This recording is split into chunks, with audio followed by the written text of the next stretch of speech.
आप बड़ी बड़ी बातें कीजिए, आप साइंटिस्ट हैं, आप दौलतमंद हैं, आप अक्लमंद हैं, आपका दिमाग बहुत बड़ा है, आप बहुत इंटेलिजेंट हैं, सब कुछ है।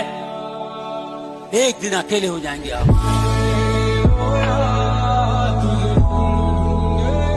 डॉक्टर भी हाथ जोड़ लेगा, तब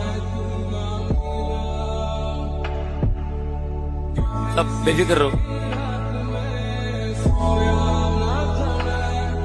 क्या बोले?